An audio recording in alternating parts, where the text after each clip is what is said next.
This is a video of me and my family on Johnson NASA Space Center in Houston, Texas. Subscribe to my channel and enjoy the video. Alright guys, I think we're so ready. Alright guys, here it comes. I'm so ready to record this. Is everyone in here? Ladies and gentlemen, good afternoon and welcome to the NASA Trim Tour. My name is Kevin. I'm the handsome devil all the way back here in the back waving at y'all. Our driver's name is Jay. He's the guy all the way up in the front. Just a couple of things to go over before we get started today. First and foremost, this is a 30-minute tour, and there will be no restrooms available throughout the entirety of the tour, and we cannot stop the tour in the middle to bring you back. You must commit to the entire 30-minute tour before we get started today. If this is a problem for anyone, you're welcome to exit and join us at a later date. Also, because we are on Johnson Space Center property, we will need to wear our masks at all times, even when we are outdoors or even when we are on the tram. Also, please make sure any small children whose feet can't reach the floor are seated in between adults.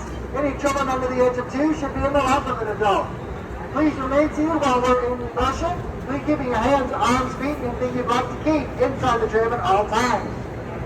I need everyone to look on the outside of their rail for me. There should be C and a white letter of the alphabet, ranging from A all the way down to U. Let's do this. And then take a look on the outside of the letter, upside and down, on the outside. Please memorize this letter of the alphabet as you will be returning to the same row once we exit the rocket park. This will allow us to board and to unload the train. I'm so ready, guys. At this point, looks like we're all ready to go, folks. Jay, whenever you're ready, we're ready to go. All right, guys. Here it comes. Wow. So folks, as we make our bend around here to the right, you'll be able to see our Boeing shuttle carrier and our mock-up trading shuttle Independence. These make up Independence Plaza. If you've not yet been outside and gone up inside the shuttle carrier and the shuttle mock-up, I highly recommend you do so before you leave here today. This is like what we saw over there, right? Now, Johnson Space Center is a federal wildlife reserve, so you may see some wildlife as we're going about our tram tour today. If you take a careful look in the ditch, you may catch a glimpse of Nico. He is the alligator that makes his home here on Johnson Space. Bye-bye. See you later. Wow, guys. Are you so ready? Let's do this.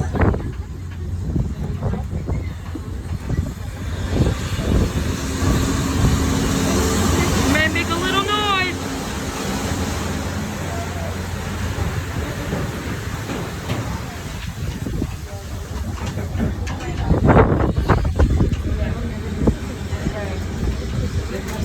As under the steel bar, we will officially be on Johnson Space Center.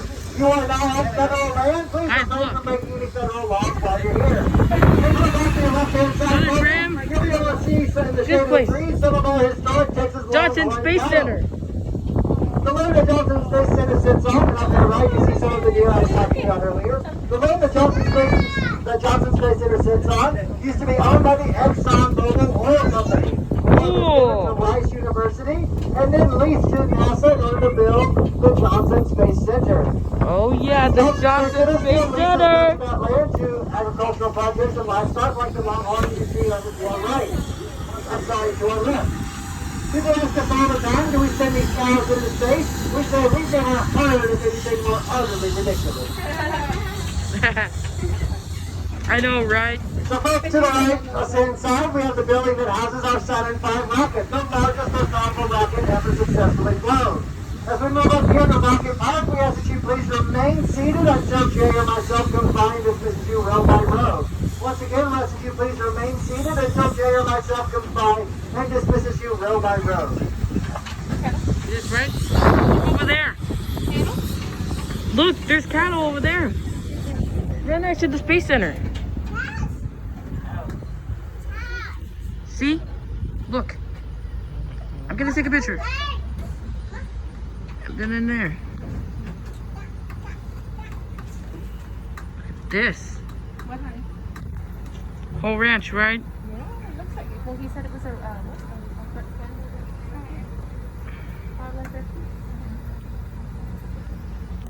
It'd be amazing out here, isn't it? All right. We have to wait, okay? Remember, letter is You guys just head up alongside the building Yep. there. What is this? You guys are good. And you guys can join your group at the front. Let's go check it out, guys. We're coming right behind us, so we do all need to stay together and move alongside. All right. So the second most frequent question I get asked is, how are all these connected together? Well, there are steel collars that fit in between each section. The rocket sections, as you see, are spaced out exactly as they would be on launch, so it is its full 363-foot length. There's a steel collar that connects each stage of the rocket together. Hydraulic bolts would then fire, detaching each section of the rocket.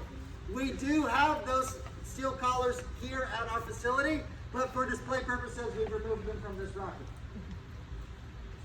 So, Look at 2.5 minutes has passed on our mental timeline. This first section has fallen away into the into the Atlantic Ocean, never to be seen again.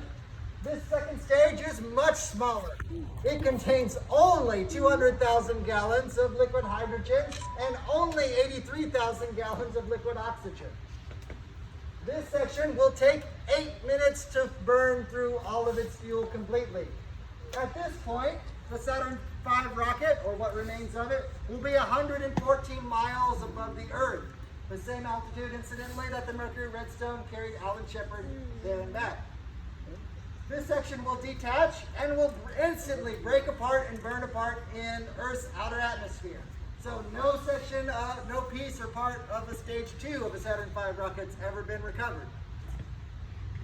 So, 10 minutes has passed only since they said the word ignition.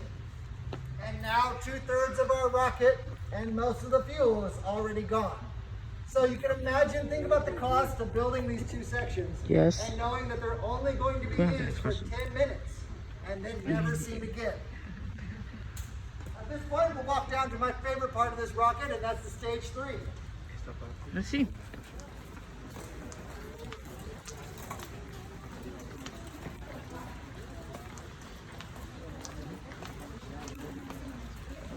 Just a picture right there. You can sit there. I'm pretty sure I'm good.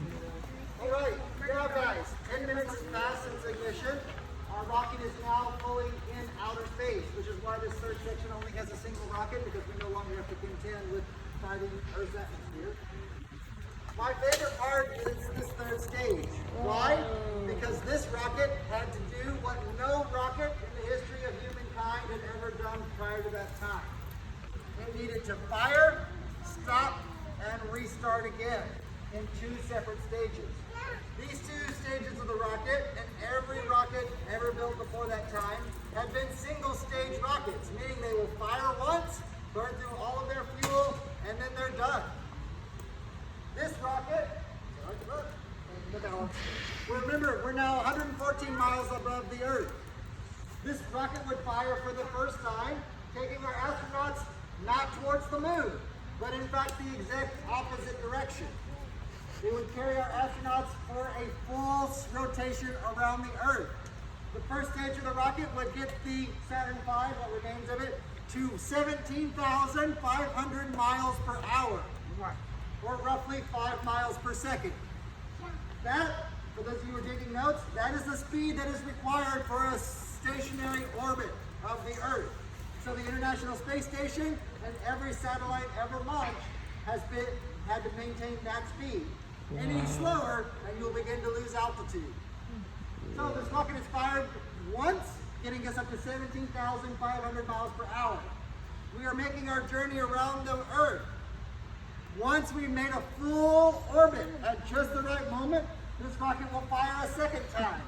We are using the Earth's gravity and the power of the single rocket here, one rocket in behind, to slingshot us towards the moon at the speed of 25,000 miles per hour.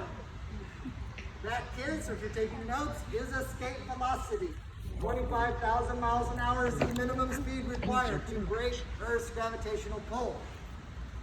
Even at that tremendous speed, It will take us 3 days to reach the moon. So bear in mind the logistical challenges of trying to get our astronauts to return to the moon, even right now, which NASA gives us the hard date of 2024 is our return to the moon. And now the moon is the closest celestial body to our own planet. We are currently in the midst of planning to send astronauts to Mars in 2030 is the hard date that NASA has still given us. So, 3 days the astronauts will be in the command and service module. Once we start our slingshot towards the moon, this section will fall away and very slowly be pulled back to Earth's atmosphere and also burn up upon re-entry.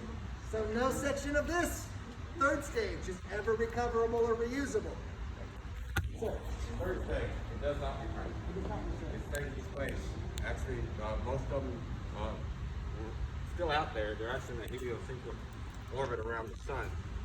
Some of them, though, Jay's been here longer than I have, so he's a big one. some of them, though, they intentionally fired them towards the moon to create the moonquake. On earlier missions, before Apollo 12, they had left seismographic equipment on the moon. So on Apollo 13, third stage was intentionally fired towards the moon's surface, and it created a moonquake. But they found out here on Earth, an earthquake only lasts for a few minutes. On the moon, the moonquake can last for over an hour. There's nothing covered about this. Interesting, huh? All right, folks, at this point we're going to move. Thanks, Jay, I appreciate that. All right, so at this point, folks, we're going to move on down to the command module, which will be the astronauts home for their 3 to 4 days journey to the moon. An astronomer with a pretty good telescope saw something that he thought was an aneroid. It turned out it was the third stage of Apollo 12. It's been like this for 33 years.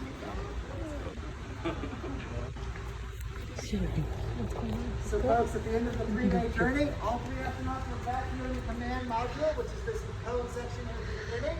By the way, it's not rusted. It is just, it lacks the ablative coat, the heat-resistant coating that would have been the last thing to go on it before it was launched into space. The ablative coating, this command module would have separated by burning in. No section of the command module is recovered. There's no fuel in it. It was actually operating on battery power at that point. And it makes a full rotation. The section that's connected to the rocket now is what will take the brunt of the temperature of re-entry. How hot does re-entry get? 5,000 degrees. 5,000 degrees. It is very hot inside this command module. Also, while the heat ablative surface and the metal and the honeycomb design would resist the heat, it does make it to where the command module is not reusable from mission to mission. So, even after this splashes down in the Pacific Ocean, they're not able to use that command module again. Everyone take a look at this rocket. All 363 feet of it. The mechanical parts of this rocket alone, in today's money, cost $1 billion. And then, folks, you have to fill it full of fuel. That's $1,001,000. This happened 17, if you count this rocket, 18 times. So this was an incredibly high percentage of the budget. That's way too And high. eventually the administration cut the budget short. They said Apollo 18 is canceled, as well as 19 and 20. But NASA didn't stop. NASA didn't throw up its hands and go, oh, well, we tried. Instead, we reached out to our former competitors over at Roscosmos, the cosmonauts, the USSR, and we said, let's pool our resources together and let's work together to accomplish our goals. This led to the establishment of the Skylab platform, which eventually led to the creation of the International Space Station, which has now housed astronauts from 18 different countries. So we're very excited about the future of space travel. We're very excited about what this entails for us, especially as Boeing Starliners and the SpaceX program allow us a rocket that is recoverable and reusable. So we no longer have to build a rocket completely from scratch. We only have to refuel the rockets we've used already. This means that we can send astronauts into space much more frequently and for a much lower cost. So it's a really exciting time to be alive here. At this point, folks, you can see we have another tour that's pushing us out of the building. We have a few moments for pictures or questions. If you ask me or Jay, we'll keep our names straight. Because I am the best tour guide here at Space Center Houston, I do want to leave you this last bit of trivia. over here in the corner is a historic console from Apollo Mission Control. This is part of the mission control that led the missions to the moon. Would anyone like to guess what the processing power of an Apollo Mission Control mission computer is? I think it was processing. No, the number. Well, the number. Measurement. I think it How was many, what was the processing speed, power? the processing speed was It was 5 megabytes. 5 minutes. Yeah, 5 Which megabytes. for the gamers amongst you will load a single second of Fortnite, and then you will have to wait an hour and 45 minutes for the computer to cool down, where it will load a single second more. Yeah, now you know. Fine. Yeah, Your 5. average 1 terabyte cell phone could manage 11,000 Saturn V rockets simultaneously. What? That is how far our technology has come between 1969 and 2020.